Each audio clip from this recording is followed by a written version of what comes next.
What is up?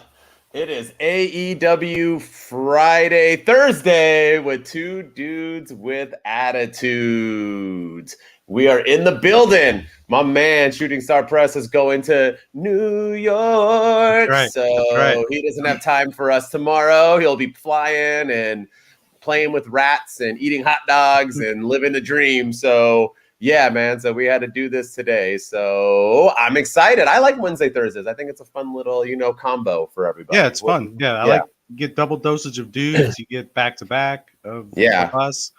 I made the joke before we went on the air that our Friday show gets bumped more than AEW Rampage because it's true.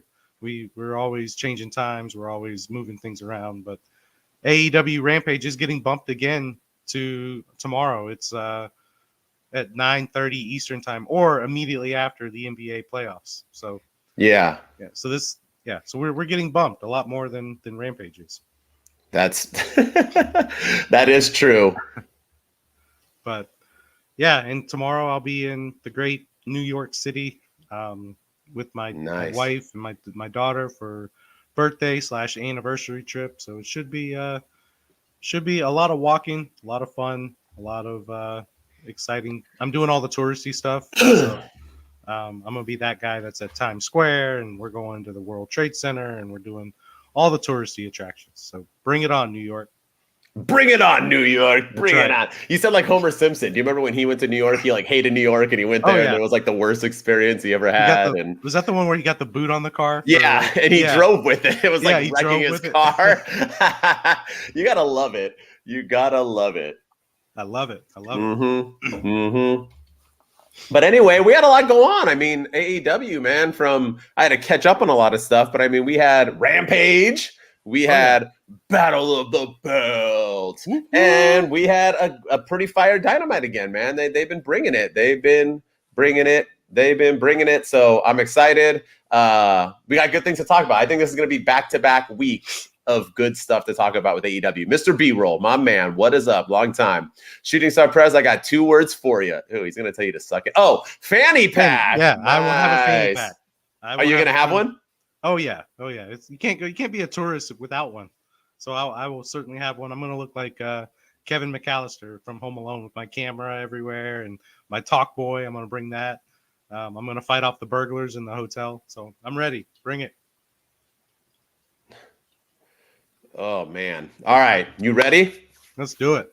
All right. Let's do this. All right. Rampage. We're going to combine it. So let's start off with Rampage and Battle of the Belts. I don't know if you made a thing for both, but it's a 2-hour thing. It was there. They basically combine anyway. They just fade right into each other. So you know what I mean? It is what it is. So let's do this. I want to open up with the dudes. Look at that. You did combine it. Yeah. You could read my mind. You knew what I was going to do. Oh, yeah. So yes, the Acclaim. It's on my hat. So I got the Acclaimed, and I want to talk about the Acclaim because we have been complaining about what they've been doing with the JAS. It's like a weird thing that they're like, I don't want to be a part of you guys, this and that. But then the JAS keeps trying, and then they make raps about making fun of them basically about how bad the JAS suck and everything else. And it's just, weird stuff. But anyway, I actually, I liked this part because they finally did what we kept saying, that there has to be some kind of temptation, right? There has to be at least the Acclaim making us believe that maybe they would join the JAS. And they kind of did that this week. They didn't diss them in the rap. They tag teamed with them. It was a quick match. I don't even think anyone got in, if I remember correctly. It was so long ago, but they just basically squashed these dudes, beat them, and they were going to scissor them. It was going to be a 4-way scissor, and then at the last second, they changed their minds and did it the other way. At least they are kind of trying to tempt us with half believing that maybe the Acclaimed are going to join the JAS. Now, are they going to join the JAS? I mean, probably not. No, who knows? I mean, I'm assuming not, but Tony Khan has done stupider things, but it's at least a nice change of pace. The funny thing is that I was thinking about this just when I was watching this episode, because the JAS now are kind of everywhere, right? Jericho and Dynamite, and we'll talk about that possibly, but he's, the Adam Cole thing and Keith Lee or whatever. But it's like, Why would the JAS take their C-level people in their crew, probably the least important people? You know, I mean, Daddy Magic's whole gimmick is that his nipples are hard and who wants to see them, and he gets zero reaction. But you're going to have your C-level peeps try to recruit the hottest act in AEW. It doesn't make any sense to me. Like if the JAS really wanted the Acclaim, don't you think they should have Chris Jericho help promote them, or Sammy Guevara, or at least Jake Hager, like at least somebody of importance? Like I would feel like the Acclaim being like, yo, you know what? I'm not going to join, because if you wanted me to turn heel and join this crew, maybe you should have like sent somebody important. Am I off base? I don't know why I just finally realized that, but I was thinking about it. I'm like, these two schmucks are the ones that are trying to get like the hottest act, because they're still the most over act. The Acclaimed are still way over than anybody else. So, I mean, what do you think? I mean, are you liking that they tease it even though it's not going to be possible, or?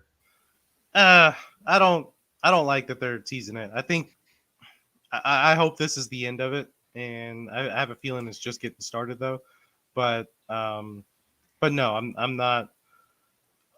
If you want, like you said, if you want the Acclaim to be a part of your faction, you need to have the head of the faction trying to recruit them. And you don't even know what Chris Jericho, if he even wants the Acclaimed in there.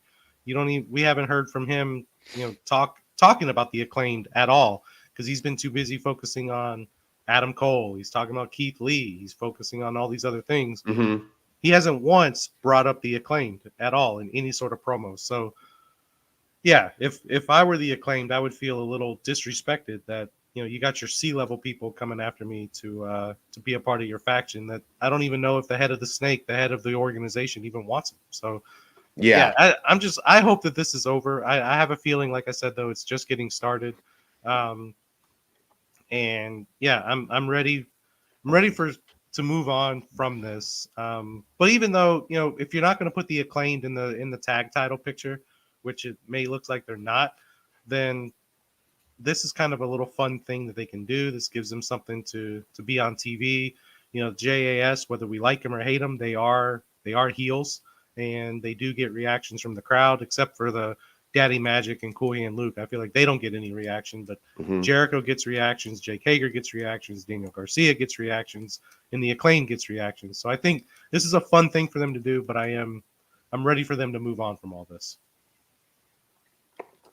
Yeah, I agree. Yeah, it's time. It's time. For me, I want to talk about the opening match of Rampage, the Hook versus Ethan Page match. Okay. And I gotta say, I thought this may have been one of the better matches that Hook has had since he's been in AEW.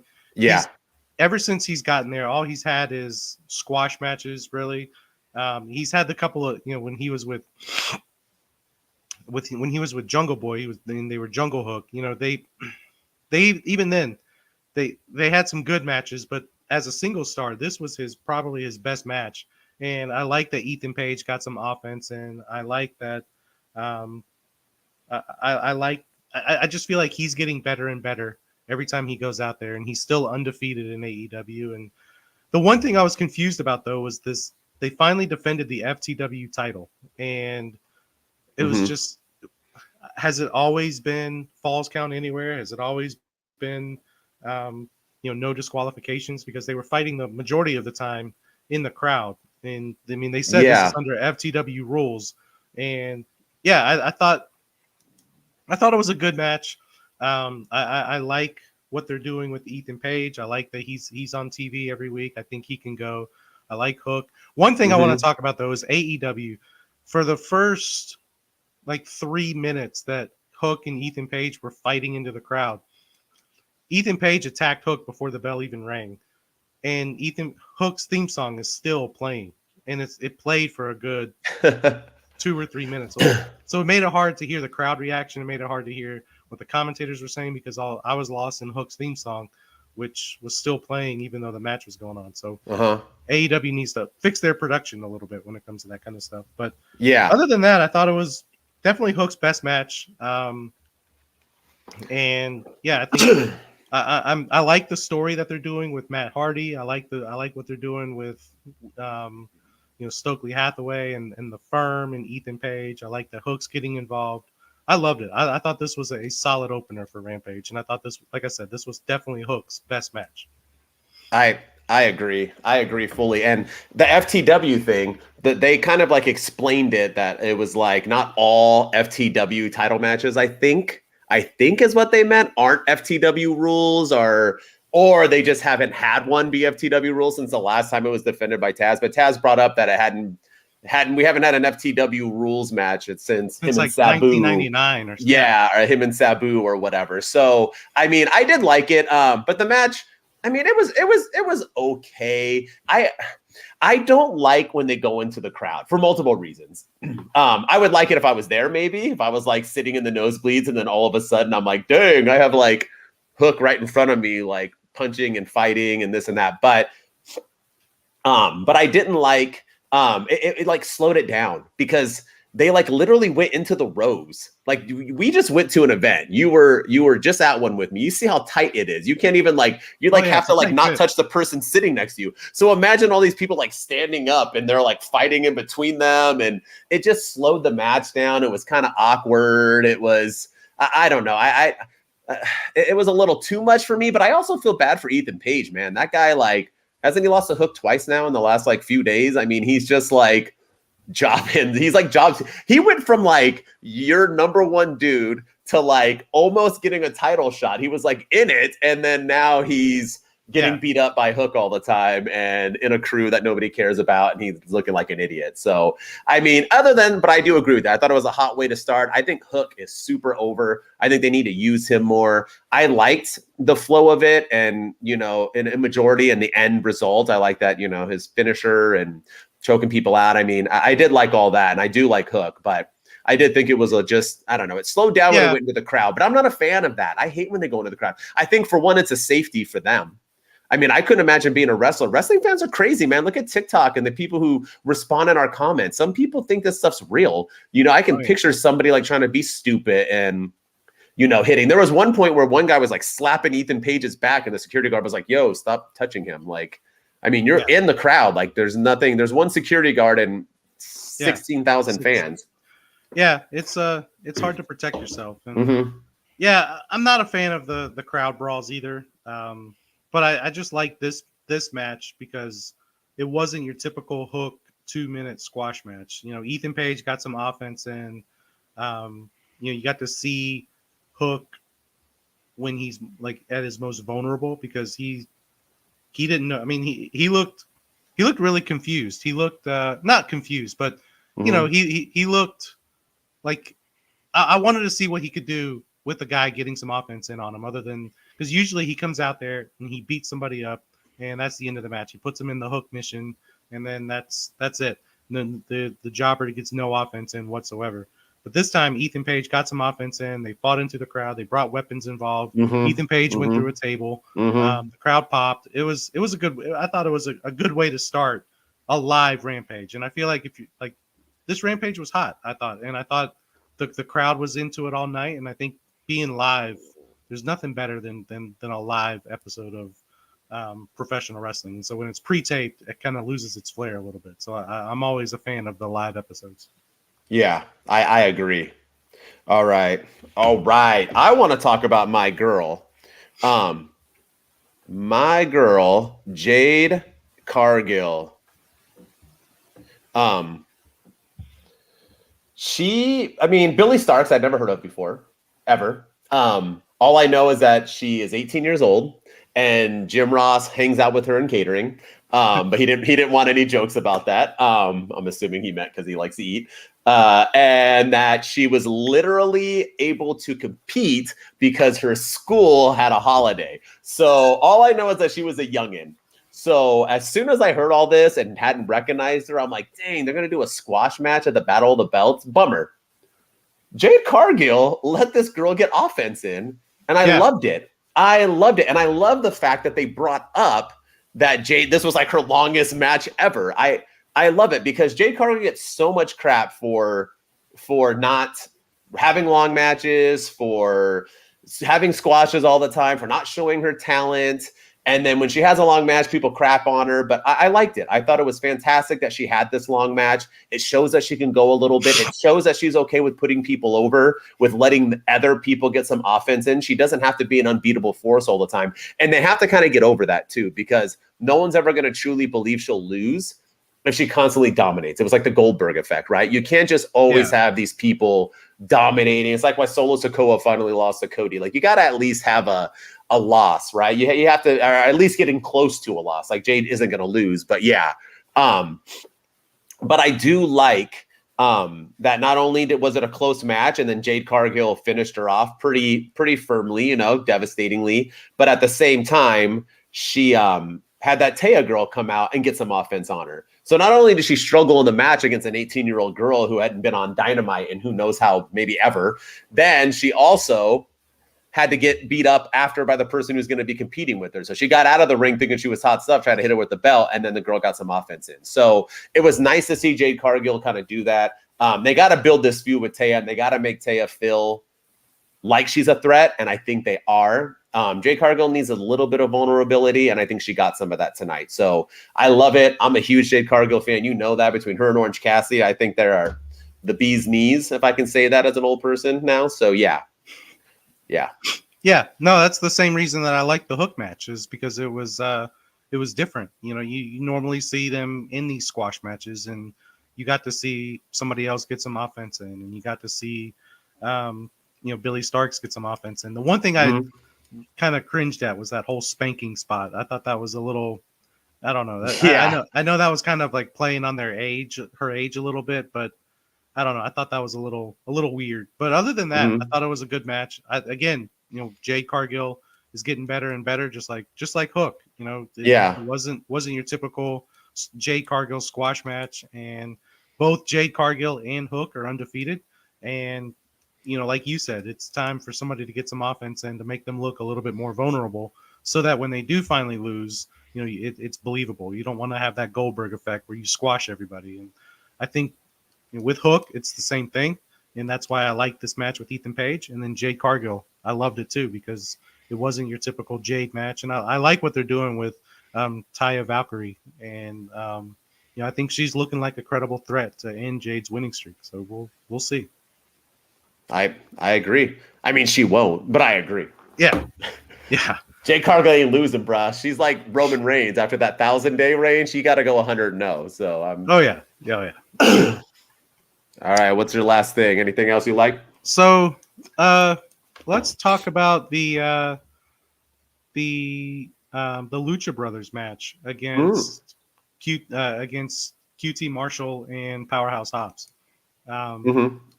This was a fun match. It was a good way to end the show, I thought. I thought it was questionable booking, though, in my opinion, because I didn't like that QT Marshall and Powerhouse Hobbs, who you've been building and building and building over the last few weeks, took an L. Took a pinfall loss to the Lucha Brothers, even though the Lucha Brothers do have are the Ring of Honor tag team champions, I believe. So it made sense for them to win as well. But I don't know. I'm glad that it wasn't Powerhouse Hobbs that took the pinfall. I'm glad it was QT Marshall, because I can get behind that. But you've been building Powerhouse, you've been building QT Marshall over the last few weeks with QTV and the TNT Championship and everything else, but then you have them lose in the main event of Battle of the Belts. So I thought it was a fun match. I thought it was a good match. It was just questionable booking. And it's just one of those things where you don't even need to put these guys in that situation, because, champion versus champion, we don't always have to have a belt collector gimmick. We just had that with the Bloodline. We had it with Kenny Omega. We had it with Samoa Joe, where he was trying to be the king of TV and he had all the titles. You don't need to do champion versus champion every single week or every single match to try to get another title around your waist. And they've been doing that a little bit with House of Black, and trying to get they have the Trios Championship, and they're trying to get the International Championship from Orange Cassidy. And it's fun. Those matches are fun, but I'm just not a fan of the champion versus champion, because somebody has to lose. And I think the right person took the loss, but I didn't like that they lost, if that makes sense. The powerhouse, yeah, and they kind of did that too with the opening match of Dynamite, also, where you put two people together and you're like, okay, well, neither of these people can take an L, but somebody has to. Like, you don't.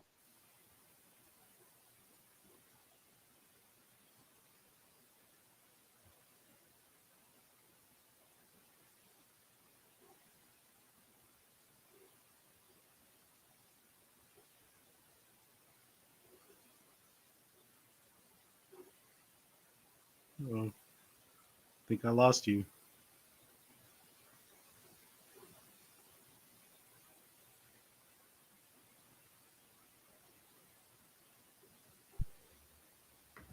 Am I back? Yeah, you're back. There it you're is. There Gosh, every single time in this room, I never thought I would lose service, and then of course I do. Am I good now? Yeah. Okay. Yeah, you're good. Phew. All right, sorry about that. This is what happens when you go live, y'all. Technical difficulties. Hopefully my service doesn't lose again. Oh, yeah. I don't know how it changes.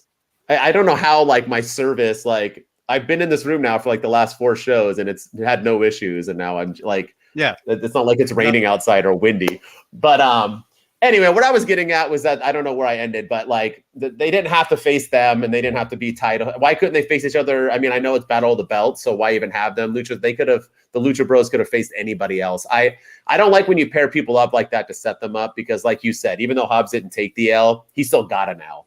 So they did that a little while ago with Roman and Sammy, where like Roman hadn't lost forever, then he lost that tag team match. But Sammy took the L, so it was kind of like, well, it doesn't really count. Roman didn't lose, I guess. Well, no, he did. He was in a match that lost. He took an L. Yeah.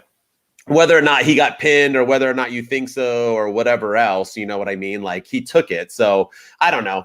But I agree with you. But good match. And then they're still booking Powerhouse Hobbs pretty nicely. So, and we'll get I like what they're doing. Yeah, I like what they're doing. Yeah. You know, I just want, before we move on, I do want to say with Battle of the Belts, you know, I like these shows. I like these special one-off shows that they do. I like that they're live now. Before they were pre-taped, and they would pre-tape them like maybe after Rampage or before. I don't know, but now they're live, and it makes it feel special. But the last 3 or 4 Battle of the Belts, I feel like there's been really nothing of note that has happened. There's been no title changes. They never defend the world title on there. I don't remember the last time they defended the tag team championship on there. The tag team titles they defended. I think it was the Jeff Jarrett versus the Acclaim thing. Oh, okay, they did. Okay. But yeah, that one had a wonky finish too. When we thought Jeff Jarrett was going to take the tag titles off the Acclaim. Yeah, that's right. But yeah, I just feel like I like these shows, but it makes it hard to get excited for them when nothing really of note happens. There's never any big storyline. There's never any big angle. The women's title's never been defended, I don't think, on Battle of the Belts. So it's usually reserved for the TBS championship, the international championship, and I guess sometimes the tag team championships, which, you know, we see every week on Rampage and Dynamite anyway. So I don't know. I would like to see MJF on Battle of the Belts from time to time doing a wrestling match, or you know, something, you know, push some stories, push some angles. So I like the shows, but I wish that they would make more happen at these shows. And I agree. And I don't think it's a bad thing to promote your other belts. Like if WWE had a Battle of the Belts and they promoted, like if they weren't using the IC enough, but Orange Cassidy wrestles every week. It's not like this is like really, and Jade Cargill wrestles mostly on Rampage, and you're seeing them already. So this isn't like it's giving it any kind of street cred for the champions who aren't. I mean, they even put out a title that wasn't even theirs and defended on Battle of the Belts. Like if you have to get other organizations to wrestle on your, what's the point, right? Whether it be ROH or whatever, like then what? Don't call it Battle of the Belts if it's not important. And I think that's what you're getting at. And I agree. Yeah. Why can't MJF defend the belt every once in a while, or the world champion? And I totally agree with you. Fully. Yeah, so I remember WWE, they had Clash of Champions, and where they defended, they said they were going to defend, you know, all these championships every night. And then for a couple of years under Vince McMahon, they would only defend certain titles on Clash of Champions. What's the point? What's the point of calling it Clash of Champions if you don't defend every single title? So yeah, I mean, I like Battle of the Belts, but yeah, I want it to feel a little bit more important because we see a lot of these people every single week. Yeah, I agree. All right, time for Dynamite. Yes, sir. Dynamite, another good show, man. Like I said, bravo to them. They've been knocking it out of the park the last couple weeks. And everybody, man, us wrestling fans are lucky because SmackDown and Raw were good. AEW Dynamite's been good. We've been treated like royalty lately. But I want to start off, except for us when we were in that Monday Night Raw. Gosh, what the heck? We will forever be known going to the worst Raw in the history of ever. Fantastic. Always, yeah. I want to talk about my dude, the MVP of AEW, in my opinion, Mr. Orange Cassidy. This guy has not only evolved as a character and has gotten better from his just his myth gimmick, although he still has it. He has at least evolved it. Very Chris Jericho of him in ways, but he is wrestling nonstop. He might be the most wrestled champion in the history of wrestling. Like, this dude wrestles. He literally wrestles twice a week now, I feel like, almost, for his title. He defended it on Battle of the Belts and then on Dynamite. And they were both bangers. They're both great matches. And the one that he had right now, because at the end of Battle of the Belts, he had Malachi Black come out and talk some ish. And then, Rhea Ripley's fake boyfriend came out and basically said, I'm about to battle you next. And I got to let out some anger because my girl is hooking up with Prison Dom. So, I need to figure out my life. And he challenged him, and they had a hell of a good match. And not only did they have a good match, Orange Cassidy tells stories, man. He hit him with the Superman punch and technically broke his fist or something. They took the tape off. He was not being able to use it. Then Buddy Murphy started stomping on it, and it felt like he was going to lose. And it felt like he could because Buddy Murphy is a valuable, competitor and was a threat. And then Orange Cassidy ends up pulling it out at the end. I thought it was fantastic. I think it's just great to see Orange Cassidy, somebody who people didn't believe in from the start, didn't believe in him when he started to wrestle, and didn't believe in him when he got the belt. And I think he's showing out, man. Between him and Jade Cargill, they're the two most not only consistent champions, but I think they're the best champions in AEW, including MJF and the TNT title that gets passed around more than, I don't know. I don't want to call out anybody, but you know what I mean? Like, it's just I just love it. And I love seeing him on here, and he'll have solo matches, and he'll be in 6-man tag or the trios, or he'll be in tag teams. I mean, Orange Cassidy is like earning his paycheck. I feel bad because he's probably looking at MJF where he's like, dude, this dude gets paid more money than me, and all he got to do is show up and talk for 45 seconds. I wrestle 3 times a freaking week, and I'm getting paid, the same paycheck as everybody else. So props to my man, Orange Cassidy. He is doing it. I hope he keeps this belt all year. I think he's money for AEW. I think he brings in money for AEW, and I'm enjoying him right now. Dude is bananas. Yeah, he's killing it, and I like the story that they were telling with, can he hit the orange punch, the Superman punch? Can he do it because his hand was taped up, and that's a story that they've been telling over the last couple of weeks, and even after the match, they showed him with ice on his hands, and he couldn't even do the little team thing where they all put their hands in. He had Renee Paquette do it, and I'm digging it, man. I'm digging Orange Cassidy. I'm digging everything that they're doing with him. I think that, I think he's their MVP. Last year, I think we said Jon Moxley was the MVP of AEW, and I think this year I know we're only in April, but I think it's got to be Orange Cassidy. He's making that international championship relevant. He's making it feel important. He is defending it every single week, more so than the TNT championships being defended, more so than the so-called television championship is being defended. All of them combined. Yeah, all of them combined. The world title. Yeah. He's defending it every single week, and he's killing it. And his gimmick is getting over with the crowd. The crowd's digging him. So I was kind of iffy on Orange Cassidy at first. I kind of was like, what's this guy all about? And he's really evolved his character to where, I want to see him succeed. And I know we just talked about champion versus champions in the main event of Battle of the Belts, but I want to see more House of Black and the best friends. I think they have a great dynamic with each other. I know that they're kind of two polar opposite of characters. One's super, super dark, and the other one's just kind of meh. They don't really. They're just completely opposite on the opposite ends of the spectrum. But I want to see more of them. I want to see them wrestle every single week. That match was off the chains. It was really good. It was a good match. It was probably Buddy Murphy's best match in AEW since he's been there. I loved it. I loved everything about this. I was on the edge of my seat the whole time. that the near falls in this match were very, like, I kept thinking, oh my gosh, he's gonna lose, gonna lose. And there's only, I think Orange Cassidy does a good job with the near falls, just like Roman Reigns does a good job with near falls. And it keeps you on the edge of your seat, it keeps you intrigued, and it keeps you watching. I'm so glad you just said that. And before you give up your first thing that you loved, I know people will hate on me who watch this, and maybe they'll finally comment and attack me for it. But when you're in wrestling, right? Like I've always said, I love stories more so than I love flips and hoopity-doo-dahs. Yeah. Roman Reigns is the best in the biz at having stories told during a match.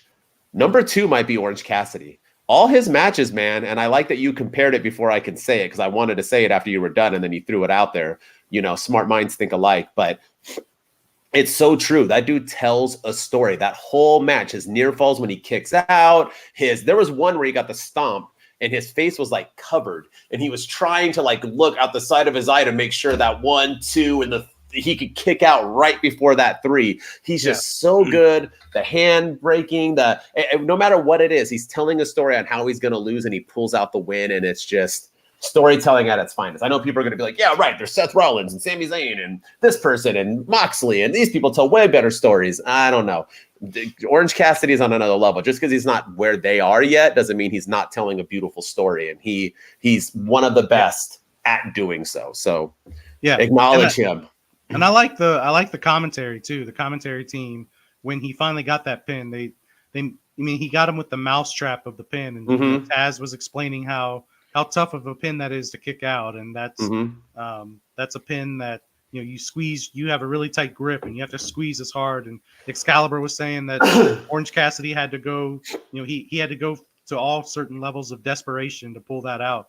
I thought it just told the story that. He had to do whatever he had to do to win, and he outsmarted Buddy Murphy. And I thought it was the match of the night for sure. I agree. All right, now let's go to the opening match with Darby Allin and Swerve Strickland. All right, and then we'll talk about all the shenanigans that occurred after the match. But but yeah, I thought this was another fun way to open Dynamite. Oh, and one thing we didn't talk about, but on Rampage, there was a merger of the Mogul affiliates and the Embassy. And so now Brian Cage and his team are part of Swerve Strickland's faction now. And funny enough, it said that Swerve Strickland said that he owns 51% of the complete WWE shot right there with the sale. Yeah. But no, I thought it was. Are the other guys out now, by the way? Because Tattoo Face and whatever his name is, are they gone now because they haven't appeared since? Yeah, so did they combine or did he fire them and then bring in these guys? And he has more. He already said, like, I have more under the people. Yeah. I don't know. So, I don't know what they're doing with Swerve. Who wants to join the Mogul losers? I mean, Mogul. Continue. Because all Swerve does is lose. That's all. Like, there's that. What's that song? All I do is win. Lose. All he does is lose no matter what. Whoop, whoop. Throw your hands up. and then I'll, for 3 times. Yeah. But, I thought, this match, this whole thing was confusing because this little mini rivalry started on Rampage with Swerve Strickland and Darby Allin, and then it led to a match on Dynamite. And then at the end, Swerve Strickland got involved with Keith Lee again.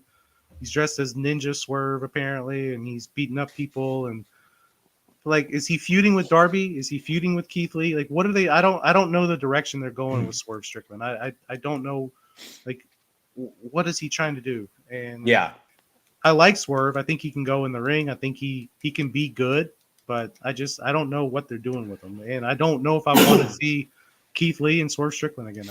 I really don't. I feel like we've had enough of that, but I feel like that's where we're going again. Yeah. But yeah, Darby Allin pulls out the win over Swerve because all Swerve does is lose no matter what. And then afterwards, MJF comes out. And they have a war of words. They have a promo battle, and I dug it. I thought it was MJF's back to being the devil again. So last week he's the biggest baby face in Long Island, and this week he's back to being the devil, being the heel, being the telling the crowd to not use his catchphrase and to shut up. And I loved it. I thought it was all. And then of all people, and Sting cut what I thought was maybe his best promo of AEW, which I think it's probably his only promo of AEW, but recently, it's one of his. Well, I thought it was one of his best. I thought the whole segment itself, I thought went on a little too long, because I think this was the first match at Dynamite, and then I looked at the clock and it was 48 minutes later, and we're getting on to this stuff is just ending. But the one thing that really confused me in this promo battle was Sting mentioning Cody. He said Cody Daycare with MJF, and it was Cody Rhodes he's taboo to talk about in AEW now because he's with WWE. I just, and he even was I broke the fourth wall. I said Cody, and but the thing is last week on Dynamite when Tony Khan made his announcement about All In, he literally said the name Cody Rhodes. So is it taboo? Yeah. Is it not taboo? Is it something that we don't talk about? Is it something that we do talk about? I'm okay with talking about Cody Rhodes because he is one of the people that founded the company, and I don't think it should be taboo to talk about him at all. But I thought that whole comment thing was weird. I like that he paid mention to Scott Hall, and he mentioned Ric Flair and Kevin Nash and all the versions of Sting that existed was Joker Sting and Ric Flair Sting and and Wolfpack Sting and all that. So I thought it was good. But but the rest of it was just kind of meh, in my opinion. The Darby Allin, what are you done? What are you gonna fall for? What are you gonna take with you when you leave? Are you? And MJF's dude, I don't care about my legacy. I just, all I care about is this belt. And Darby Allin's I bought a house for my father, and I've done all this, and I've done this, and it's okay, cool. But I don't know. I thought it was good. I didn't think it was great, but the one thing that really confused me was the Cody Rhodes being taboo to talk about when they just talked about him last week. And not only they just talk about him, but they also showed a promo of him with the Bullet Club too, where he was in it and everything. They showed his face. It's not like he's some secret with. I mean, he's forever in AEW history. So move on. I didn't think it was taboo either, and the crowd ate it up. I cannot stand references of WWE. I've said this a billion times, but I love that the AEW crowd love it. They're yeah, WWE, boo, wait, are you dissing them? Or it's so stupid. I'm okay with them referencing Cody Rhodes because it's not like, well, he lost at the WrestleMania main event, and so he's a loser. And that I'm not okay with. But just saying the name Cody, I don't think that's an issue. So no, either do I. I thought it was stupid. But I mean, I will give this thing one. For one, Darby and Swerve had a great match. Two, why the hell it is we were saying all he do is lose. I have not seen a wrestler in his level of caliber, how important he is, lose so damn much. And yet still, the dude cut a promo later on in the show bragging about how cool he is, about how he has all these other people he's going to feud with, not just Keith Lee, amongst others, and how he has more people joining his crew. And they're and then he talked about how he taught Darby Allin everything he knows, and so it's okay to lose to him because when you teach somebody everything and they beat you, that's a compliment. Did I miss? I didn't know they were I didn't know that was his teacher of Darby Allin of how to do. AEW goes way too under for me. They're way too behind the scenes for me because I don't follow any of that stuff, so I don't get things. I don't know if Swerve and Darby used to be best friends or explain shit before you just throw it out there to me because I didn't get that promo at all. You lost, bro. You lose every week. You started a crew, you made a shirt, and you lose every single week, and yet you're continuing to if you want. I've never seen anyone get pushed so bad too and lose so much. Even the Judgment Day gets some wins. This dude don't win at all, but yet he's getting pushed. How do you push him so? Why do you wrestle? Why wrestle Darby? Wrestle anybody else. Wrestle somebody that you can beat. So you can get he needs to win before he loses. You can't lose every week. If you want him to lose every once in a while because he's a heel, okay. Makes sense. He can still run his mouth, but the dude don't win at all. But anyway, they had a great match. Of course, they're both talented. Why not, right? And Swerve lost, he got his little back to that move's so stupid. But anyway, so The Darby thing, the promos was whatever. Sting came out, he cut it. He basically just name dropped. It was like a person who like if you came down to California when you did for Mania, and I was like, oh, did you? Yesterday I was with Tom Hanks, and I like, yeah, that's where his house is right over there. Yeah, like that's what it was like. Everything was like a name drop. I mean, it was a name drop promo, but it was fine and it did its part. And I like that MJF got a rub from Sting. It was cool. And it's always nice to see Sting, although he was wearing like a bomber jacket. I guess he's still stuck in the 90s. But and it doesn't feel that threatening when you walk out in a bomber jacket. No. But I mean, I don't know what the heck he was thinking with that outfit. But I didn't hate all of it too much, just because I do think if he's going to wrestle the pillars for the title, I like that they're separating it. I do like what they're doing here instead of like WWE will always have a tendency if they have like a Money in the Bank or whatever. It's like everybody has to come to the ring after each other and cut a promo, or they have to be all on a ladder and talk, and they have to like. I like that like every week is a new person to come out. Now, does it hurt that like 1 week we don't see Sammy Guevara or Jungle Boy? Yes, I mean we should see them too, but we also didn't see FTR this week. So, I mean, and they just won the damn belts from the Guns. And they were even like, oh, we're okay. They watched, they showed them watching, they showed Jungle Boy and Sammy Guevara watching. Oh, that's right. From backstage. That they did that's that. That's again. about it. Yeah. But that's not, but that's still not them. But right. I do like that they're at least doing it individual. Like MJF's going to come out and interrupt a different person every week. I do like that, and I think it is working. Yeah. So last week it was Sammy Guevara. This week Darby Allin. Before it was Jungle Boy. So I am digging it. The thing about the Sting promo too. The one thing I took away is it looks like his retirement may be sooner rather than we think, because he even said, I know that Showtime for me is over before we all know it. So Sting's had a great career, and I mean, I probably should have retired a long time ago, but yes. But I'm always sad anytime somebody retires, especially like Sting. But yeah, I thought he gave Darby Allin a good rub. He said that Showtime's just getting started for one Darby Allin. He made a promise to MJF that Darby Allin's going to be AEW champion. So the cool thing about all of this, with them keeping it separated too, is I want to see a fatal 4-way between the 4 pillars at Double or Nothing, but I also wouldn't hate to see them all have individual matches with MJF as well. So I'd like to see Darby Allin versus MJF. I know we've seen it before, but I'd like to see it this time with the belt on the line. And I'd like to see Jungle Boy against MJF with the belt on the line. And I'd like to see Sammy Guevara against MJF with the belt on the line. I think so. By doing this, you can tell, you can set up a bunch of different programs for the future as well. So I'm digging it. I agree fully. All right. I want to talk about a couple factions, bruh. A couple factions, a female faction and a men's faction, because we talk about WWE all the time. We praise the Bloodline, which is by far the greatest storyline in the history of wrestling. The end. Oh, yeah. Judgment Day is killing it. If it wasn't for the Bloodline, they'd be the hottest faction in the world right now. But I want to talk about the Outcasts and BCC, because I thought when the Outcasts started, they were kind of meh. They weren't really doing their thing. They were just kind of spray painting, copying the NWO, but not as well as the NWO was doing it.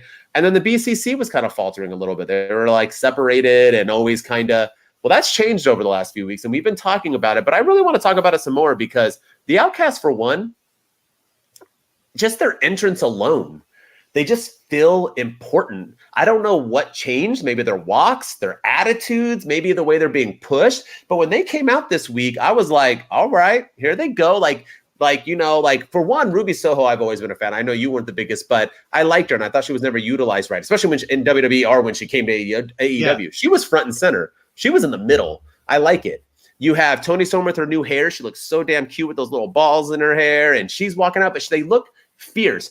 Paige looks fierce. She's still wearing that stupid tank top thing that she wears, but they look good. They're all wearing green. They're matching. They walk out with authority. They don't give two rats about anything. They feel good, and they have good matches. And I know they're beating up the same people all the time, but I like what they're doing with it. And I like that they're now going to wrestle Hayter and the Killer and the Pillar next week with Britt Baker and Jamie Hayter next week. I like that. I like what they're doing there. I like the feud. I hope they win, but they just feel really important. And with that said, the BCC as well. The BCC had a great week, man. They're doing squash matches, but just like Powerhouse Hobbs had a squash match this week too. Yeah. If you do it correctly, it works. You can have squash matches that work. It works for the BCC. John Moxley, who I've been giving crap to, I'm now praising all the time. I love his work. I love that he looked at the camera before the match and said, "You better watch this or stay tuned or whatever." Yeah, he was like, "We about to, don't say we about to beat the snot out of these guys," and they did, and they beat the snot out of them. And then they wanted to put more work on, and they called out Hangman,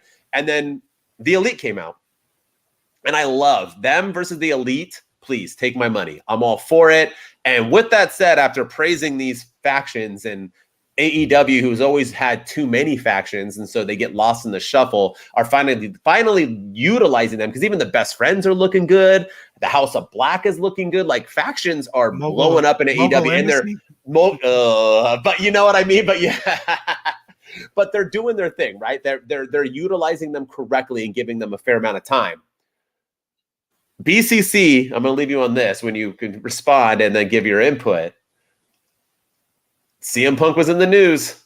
I don't listen to rumors, but I saw on TikTok that he was praising and saying he wants to come back and he wants to work out deals.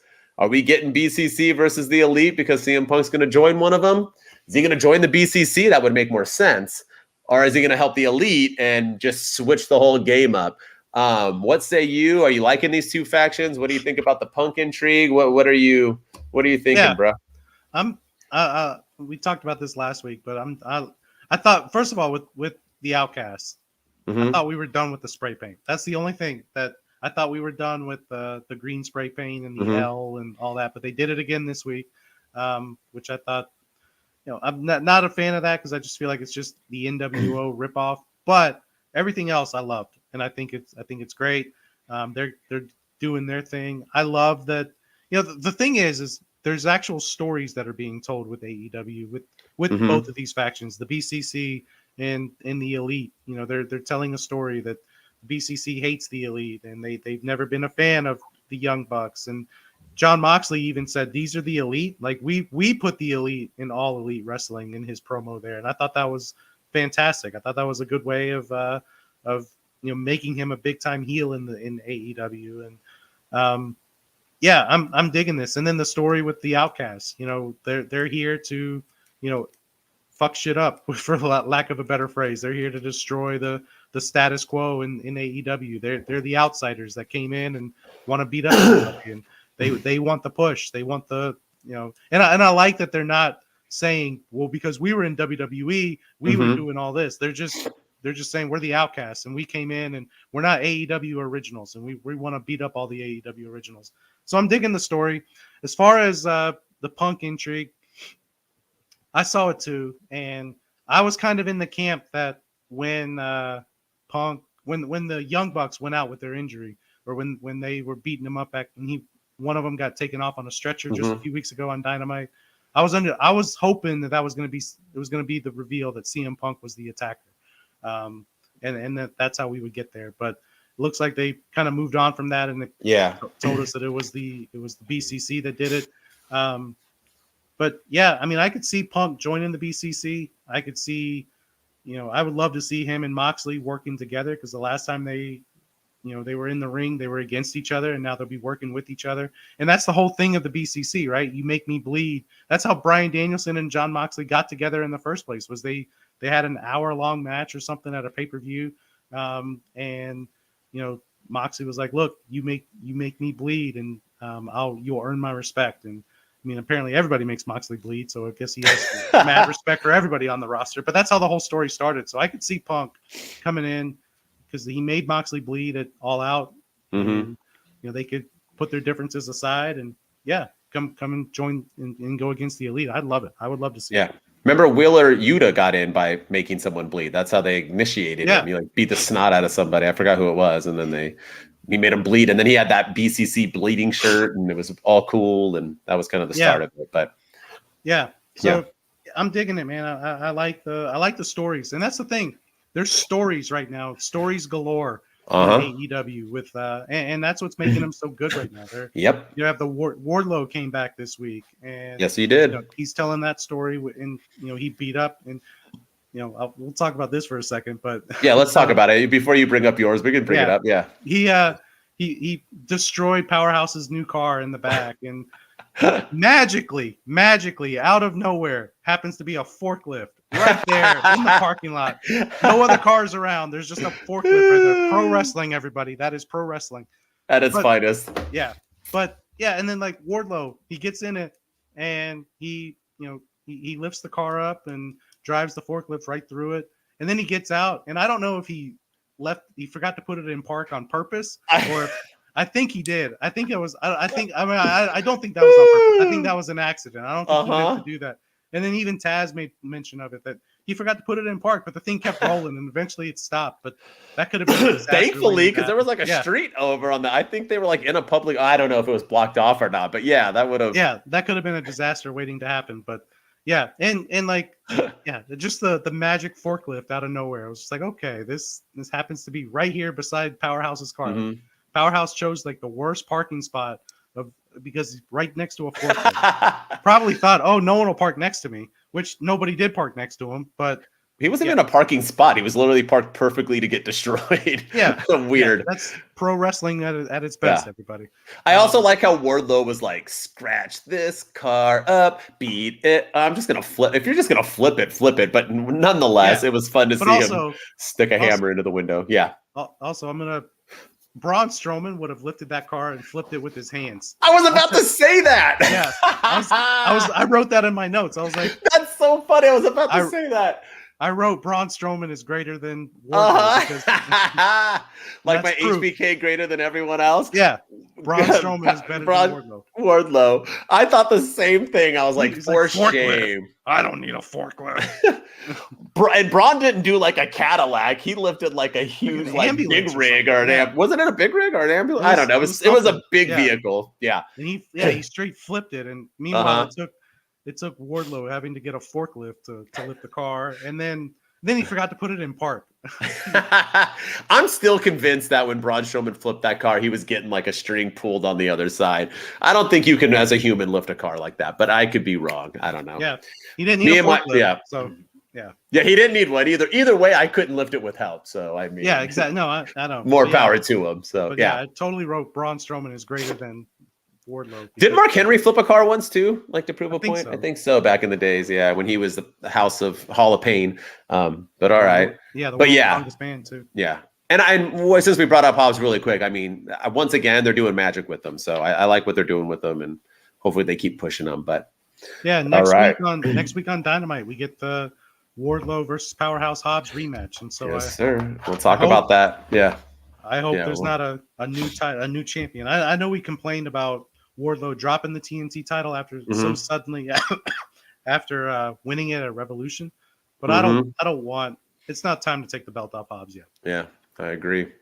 All right, last thing. What'd you like? What'd you dig? What you gonna talk about? So Tony Khan gave us another big surprise this week. Last week it was the debut, I guess, or re-debut of Switchblade Jay White. This week he brings back Jeff Hardy. Jeff Hardy is back, ladies and gentlemen. And this time he didn't dance. He did show off his special chair that was like painted. He was like, look at run. Yeah. It had it didn't, you couldn't, I don't know if it had like a pad on it or what, because when he hit people with it, you couldn't hear anything. Usually when you have a steel chair, you can hear it hitting them. Yeah. This was like, it was just like. Yeah. His chair hits were very choreographed. Like every guy who got hit, bent down slowly and looked like they were waiting for it. Yeah, it was very. Yeah. Well, he was probably still not. I don't know. We can get into it. Yeah, keep talking. Sorry. But yeah, so Jeff Hardy is back. Ethan Page came out and cut a promo. We were supposed to get the BCC. It was right before the BCC segment. But Ethan Page came out and cut a promo, and I know you're not the biggest fan of Ethan Page, but I like that he's getting time on TV. I like that they're telling a story. I like that there's no title involved in this. It's the whole contract thing of, we got out of our contract and, I no longer have to work for you. And you need to read the fine print, and Matt Hardy's getting involved and Isaiah Cassidy's getting involved. And so I like that there's a story, and that's what's keeping this whole thing entertaining and intriguing. Hook was out there. He came out to help Matt Hardy and Isaiah Cassidy from the beatdown that the firm was giving him. Big Bill to then get beat up. Yeah, to then get beat up. So he came out and everyone popped, and then he got beat up. Which again, he's not always squashing people now, so he's starting to look a little bit more and more vulnerable. And then all of a sudden, but I will say, I kind of feel like Matt Hardy, he telegraphed it a little bit because of his shirt. His shirt, he had the Hardys on his shirt. He had a shirt that said the Hardys on it. Oh, that's funny. And so I was like, okay, maybe Jeff's coming out, maybe not. And then all of a sudden, here comes Jeff Hardy, and Jeff Hardy's wearing a Delete shirt, and he runs out, and he didn't dance, and he's hitting everybody with chairs, and it was a cool moment. I'm glad Jeff Hardy's back. He looked healthy. He looked like he's been clean. You could tell he was grateful. You could tell he had I think he had tears in his eyes at one point when they did a close up that, it looks like this, he's getting another chance, and hopefully he doesn't blow it, because I do like Jeff Hardy. So Jeff Hardy is back. So another big surprise from Tony Khan, because the reports, Matt Hardy said something last week that it's going to be 6 to 8 weeks before we ever see Jeff Hardy before Jeff Hardy even thinks about coming back to wrestling. Tony Khan's been kind of dodging the question every time he's asked. So for him to give Jeff Hardy to us last night, I thought it was a cool surprise. It was a cool surprise. I agree. And I liked it all too. My thing is that Jeff Hardy, I'm all about redemption. I'm all about giving chances. Yeah. I mean, that's to everybody. I don't want to get political or whatever and what I feel about certain things of criminals and so on. But I just feel like everyone deserves it. We as humans are not perfect. Nobody is. And whether we have all made mistakes, multiple mistakes, and some of them are bigger than others. But nonetheless, we've all done things that maybe we wish we hadn't done, questionable decisions and so on. But drug addiction is no joke. And you get caught in that and you can't get out of it. And my thing with Jeff Hardy is I wish him the best and I'm happy he's back. I want him to thrive and do what makes him happy. And I want him to be successful because I think he's earned it and deserves it, even with his flaws and his things that have happened to him that are out of his control. Whether you don't believe that or not, it is. Drugs is a crazy thing. Make you do things that you can't control. That's why it's an addiction. But sometimes people get addicted to things because they do things they can't handle or they overwork themselves. And that's my only fear, is that sometimes, if you love something so much, maybe wrestling is his problem. So, and that's why he gets where he needs to be, because it's long nights, traveling, stress of performing in front of people. The wrestling he does is hard, man. The pain addiction afterwards. Am I happy to see him? Yes. But every time I see Jeff Hardy for like his last 3 or 4 returns, I cringe because I just think about, and I don't even know this guy, but I just think about like, oh gosh, like please don't fall off again, because he can harm himself. He can kill somebody else. I mean, he's had things, driving and other things. And I mean, it's just, I just hope that if he's coming back, it's not a TK money thing. It's not a Matt Hardy, I want my brother here thing. It's not a Jeff Hardy needs to make a living thing. I hope it's because he has finally found it. And you can have 30 chances and find it finally. Hopefully he has found himself. He can do this, and everybody knows that. And they're only allowing him to do it because they know he will. Be able to be happy again. Yeah, well said. Well said. I hope that's the case. And maybe like you said, maybe it's the style of wrestling that he does. He's so extreme, and and maybe he needs to tone that down a little bit this go around, and maybe not. You don't have to do spots off of tables, and you don't have to go through off of 15 cages and go off the entrance ramp and do. Maybe tone that down a little bit, and maybe you can be okay. But yeah, I'm glad he's back. I hope he's found it, and I hope that he has a good run in AEW. I agree. Cheers. Well, that was another great week, man. AEW, congrats. We are like loving you now. We had a few weeks where we were struggling, but once again, you tell stories, you put on good events, you make it smooth. We're gonna praise you, and good job on TK and good job on the whole crew. I mean, even Jericho and Keith Lee had a good match and finished out. And you were talking about Swerve Strickland with his ninja look. He was like literally a ninja in that match. They were like literally like out of nowhere. He like hit Keith Lee. Was like, who was that? And he had his mask on. He was like, whoo. He was straight ninja it up. Yeah, we all knew it was Swerve. But one thing before we move on. Yeah. AEW, I want to sing their praises. They've been doing a great job, but they still got to work on their production a little bit. I talked earlier about the theme music playing of Hook for like 3 minutes while the match was going on. And then Kenny Omega had a promo, a video segment that I couldn't hear anything he said because the fans were chanting delete because they were still cheering for Jeff Hardy in the ring. Yes. And, you could hear them chanting delete. They were cheering really hard for Jeff Hardy. Like, I don't know. I couldn't hear anything Kenny Omega said in his video segment, which I guess that shows you how loud that crowd was. But, and then the BCC stuff, right before Kenny Omega came out or right after Kenny Omega came out and he grabbed a Phillips head or a flathead screwdriver. They made point to say it's a flathead, not a Phillips head, but it was a flathead screwdriver. Right before he runs and charges at John Moxley to put the screwdriver in him, Wheeler Yuta pulls him out of the ring under the turnbuckle. And then the very next segment with the Outcasts, the same thing. Britt Baker's about to go for the stomp, and then out of nowhere, here comes I think it was Soho or Tony Storm to pull Saraya out of there. Yeah. It was like the exact same way. So it was like very next segment. But got to tighten up the production a little bit. But other than that, it's been good stuff. Yeah, and it's hard too because you compare it to WWE, which probably has $1 billion or $1 million production team. They've been doing it for a century, and you know what I mean. So it's hard to compare when AEW is still kind of new. But TBS do better. I mean, come on. TNT and TBS, you can turn her whatever. You couldn't mute the crowd when again. And that's what it is. It's because the speakers the microphones were still on in there. So that's what it is. Yeah, that's a simple fix. Something that WWE doesn't make mistakes of. Yeah. Yeah, because I couldn't hear anything Kenny Omega said. No. Yeah.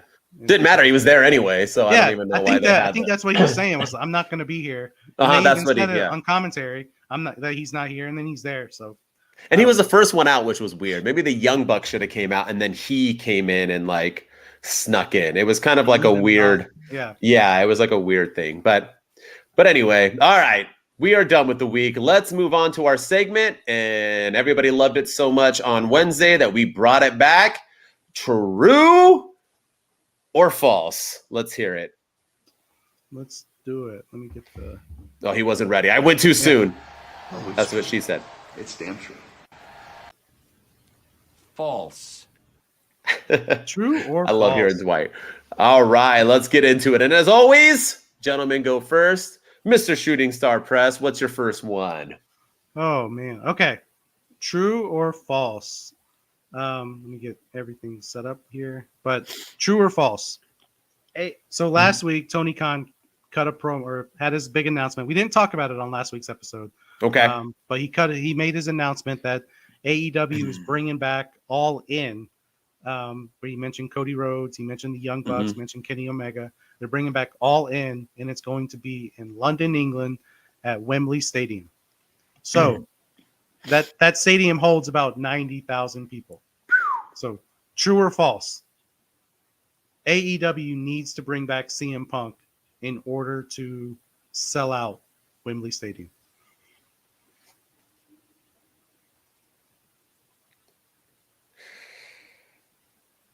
Okay, I'm going to say false. False. And only because you said needs to. So their first one, no one thought. What did it fill? The 70s or something? Their first one, the one they did before AEW became a thing, and nobody, Eric Bischoff, Vince, people, Triple H, they were like, yeah, okay, guys, you're gonna fill, and they did, right? And I get that was a different time, but how many times have they gone there? You know what I mean? To win, never, right? Is this their first time going? This will be their first time. Yeah. And there are fans out there, so I do think because of the importance of it, and I think they're going to bring everyone. I think they're going to have MJF defend. They're going to have Chris Jericho's and, Moxley and the Acclaim. They're going to have all their hitters. I think they can fill it. I don't think they need CM Punk, but I did say false. But if they have CM Punk return, then they would have to announce it. He can't be like a sneak. They'd have to do it beforehand and prep him. I think they can sell. I think they can make more money, meaning that they can sell out the stadium with higher ticket prices if CM Punk goes. No matter what anybody thinks, and with CM Punk's promos and dogging saying like I was carrying on the back, and CM Punk is the biggest name AEW has ever had. That includes Chris Jericho and everyone money wise. I do think Punk's return and everything else was bigger than Moxley, was bigger than Jericho, was bigger than anybody else who's come over. Adam Cole. So yes, I think they can make more money, but I think if he's there or not, they sell out. I think that stadium's going to get sold. I don't think it'll fit 90 because they're going to cut it out and they'll do some. They'll, like they always do. They'll block out and block certain things, but it's still a sellout because that's all the seats that they're allowing. They'll probably fill up about another 70 again or so. But yeah, I think they're gonna. I think they do it no matter what. What do you think? Yeah, I think, like you said, I think the main event, it has to be Kenny Omega versus CM Punk. I think they have to capitalize off of that. That's huge. Imagine the story. I think fans. I would buy a ticket and go see it, even though I don't live in England, but I would fly out there just to go see it. Because I think so many people, there would be so much intrigue going into that. So I don't think it'll. I think it'll sell out. I think they'll, depending on the card and depending on the matches and depending on what they do, I think it'll be a good show and I think it'll sell out. But I think CM Punk being there will certainly help, and they'll make a lot of money with it. And if they do CM Punk against the Elite, or CM Punk versus Kenny Omega, or CM Punk and FTR against the Young Bucks and Kenny Omega, I mean, there's so much money to be made, and it's a big story that everybody cares about. So, yeah, I'd love to see it. All right. You ready? True or false? All right. It's about my girl Jade Cargill.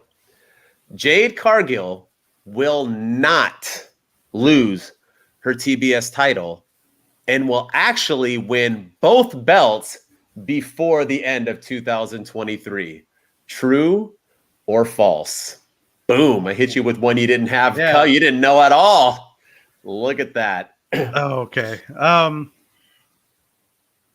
Both belts being the women's championship. And she will, the one that Hayter has right now, she will be both champions. She will not lose that TV. Maybe she'll give it up afterwards, but she will not lose it. She will win them both before the end of the year. Oh, okay. I don't think she's going to lose this year. Okay. I think she'll keep the TBS championship. I think she'll get to 100-0, and somebody will finally beat her. I think there's Stratton is out there that could potentially beat her. Or, I still think it's Baker if she does lose. I could see it being Britt Baker. I like what they're doing with Taya Valkyrie. I think she's a force that can be reckoned with, and I don't think she's a slouch. But I think Jade Cargill will remain undefeated, but I don't think she's going to win the women's title. I think they're going to keep those two things separate. Okay. All right. And I think it's good for the women's division too to have. I agree. Have more stories and more intrigue and more attention and focus on the women's division. I agree with you fully. My thing is that I think who's going to win the title unless they give it to someone from the Outcast, which they might, and I think they might do that. So if I see that coming, I don't see Cargill, like you said, losing at all by the end of the year. Yeah. And I also think it's probably going to be false as well. So I don't think she'll win them both. I think she could. I think it'd be good money, but I think she'll eventually lose that TBS title in 2024. And I do think it'll be Britt Baker. Will Jamie Hayter still have the title or whatever? We'll see. But I do think it'll be Britt because Britt's the face. And I think that's who they want. Kind of like the Brock Lesnar beating the streak thing. You're like, does she need it? No. Does she need the rub to beat Jade Cargill? No. But I think she will, because what else is she doing? She's not going to have the title again anytime soon. So you might as well give her something. So yeah, no, I like that. All right. What's your last one? All right. True or false? Adam Cole, baby, will be the one to end MJF's AEW world title reign. Oh, my man, that is true. It is damn true. It's damn true. Heck yeah, it is. And if it's not, then once again, TK fumbled. I don't think it should be soon. I still think it needs to be whatever show they have at the very, very end, or maybe at Wembley. What it needs to be important, MJF, when he does lose it. But it has to be Adam Cole, man. He came out and literally did nothing this week and was getting a huge pop. I mean, he is so over. And I feel like you have to worry when people are so over, because when you get to a point, you can only go so high, right? You're not going to get higher. And so will Adam Cole get any more over? You know what I mean? And I know you can have the same case with Cody Rhodes, right? Then why didn't you want him to beat Roman Reigns? Because he ain't going to get any bigger than he is, right? Well, maybe he will. He's going to fight Brock and maybe build a little bit of a case. But Adam Cole is so over. They fumbled him the first time. They did nothing with him. They had him lose to Hangman Page a couple times when he didn't need to wrestle Hangman Page at that moment and take those L's. So I think he is. I think he's gonna beat Jericho. That's kind of like his Brock Lesnar with Cody Rhodes. And then I think he'll either feud with somebody else afterwards, maybe beat one of the other pillars after they lose their match, and then face MJF and win that belt. So I do think he is the man to dethrone. There's nobody else, and it's a heel and a baby face, and people would love that. They love Adam Cole, and him being the one to take the belt from the devil would be, I think, pretty epic. Yeah, I would love to see it. And I'd like to see, I know he's a baby face right now, but I would like to see eventually what I want WWE to do with Montez Ford and Bianca Belair. Let them become like the new power couple in WWE. But if they're not going to go that route, let AEW beat them to it and have Adam Cole and Britt Baker be that power couple. Britt Baker separates herself from Jamie Hayter. Maybe she wins the women's championship belt back, and then Adam Cole wins the world title, and they become these monstrous heels, kind of like the McMahon Helmsley regime when they were just running everything. But they're just this power couple that nobody can stop, and I would love to see it. I think they'd be great as baby faces. They are great as baby faces. I think they are great as heels, but I do think Adam Cole is the one to end MJF's world title reign as well. So I do agree with you there. All right. Last one. You ready? I had two. I don't know which one I'm going to pick. All right. I'm going to pick an easy one. You talked about both of these already, but we'll see. All right. True or false? Wardlow beats Powerhouse Hobbs next week on Dynamite to keep the hot potato going. True or false? It's not. What do you think? Hot potato. Okay. Oh, it's true. I don't want it to happen. I don't think it should happen. I think it's too soon to take the belt off Powerhouse Hobbs, but it was too soon to take the belt off of Wardlow, and it was too soon to take the belt off of Darby Allin, and it was too soon to take the belt off Samoa Joe, and then before that Darby Allin, and then Sammy Guevara, Cody Rhodes. So I don't think it should happen, but I feel like with the story that they're telling, with the heel that Powerhouse Hobbs is, and with the Wardlow, and he was MIA for the last couple of weeks. He keeps going MIA too, and I don't know where he goes, but he comes back, and I think it's where does he go? I don't know, but every time he got his hair cut and went away, and then he came back and lost or won, and then he got his belt stolen, and then he lost the title, and then he was gone. We haven't seen him since. So now he's back, but I'm gonna say it's true because I think that's AEW booking. They like to play hot potato with that title. I don't think it should happen. I don't want it to happen because I like what they're doing with Powerhouse Hobbs, but I think it will happen because the good guy has to get his comeuppance, and that's the story that AEW is going to tell, and I think Wardlow's going to get his title back. Yeah, I agree with you. Everything. I think it's true as well. Okay, so I think it is. I think it's the same. I don't want it to happen. Powerhouse Hobbs is doing so great. I think keeping the title on him and the momentum is a good thing, especially if he beats Wardlow again. That'll give him some street cred. But I think they just love this belt to be passed around. I think they think it's fun. I think they think it keeps it like fancy, or like, oh, it's a cool belt. You never know. It's going to lose every week, maybe. You know what I mean? So it is what it is, but I agree with you. I think we're going to end Dynamite on a low note once again. It's something too that, you're doing it on Dynamite when you could have done it on Battle of the Belts the last week or something, and I would have been okay with it if we had a title change on Battle of the Belts, because then something would have happened at Battle of the Belts. And I think it's too soon for Powerhouse Hobbs to drop the title, but knowing AEW, knowing Tony Khan, he will. Yeah, I agree. All right. Another true or false. I like this. This is good. It's one of my favorite segments. It's fun. Yeah, fun stuff. All right. Well, our week is done. Look at that. We gave you guys a 3-day weekend with no two dudes with attitudes. Gives ourselves a 3-day weekend. My man's going to be playing with rats and eating pizza pretty soon, and it's going to be a good time. A good time in New York. I don't know what you're doing out there, but I was told that if you go to New York, you have to see the 9/11 memorial, the towers, the twin. I heard it's like obviously heartbreaking and it destroys you, but it's like must see. I don't know if you've been to New York before or if you haven't seen it already, but if you haven't, I was told like spend a day there. It's just unreal. Yeah. So I know if I ever go, that's what I would want to see. And yeah, that's one of the things. You're old like me. You were alive when that happened. You remember it. So yeah, I was 15 when that happened. It's crazy. Yeah. Yeah, that's one of the things we're doing is we're going to the World Trade. We're gonna go to all the touristy stuff, Times Square, Central Park. We're gonna go to the Empire State Building. Last time I went to New York, Sammy Sosa was playing baseball. Oh, dang. So it was like 1998. It was part of the home run chase. And I went to a Mets-Cubs game, and Sammy Sosa hit one over the park. So that was cool. Nice. Unfortunately, he was roided out and probably there's an asterisk next to it. But yeah, that was the last time I've been to New York City. And so I'm kind of excited to go this time as an adult because when I went, I was like 12. Yeah, I want to see the 9/11 memorial and One World Trade and all that. So because that was it's a scary time for sure. It was. Yeah. It was. And the stuff they have there too, I heard, is heartbreaking. But on that note, we appreciate you guys for tuning in and everything else. We'll see you next Wednesday for WWE. As always, subscribe. We're done. Let's go. Yeah. No, we can keep talking. Oh, you're doing it. All right. Yeah. As always, my man, I am MWO. Subscribe. And Shooting Star Press has something to tell you because we hit some numbers, didn't we? Yeah, we hit 50 subscribers or followers on Twitch. We're getting there, and yeah, we're 37 away from 200 here on YouTube. So subscribe.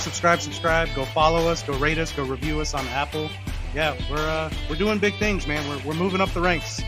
Let's go. Two dudes out. We are out.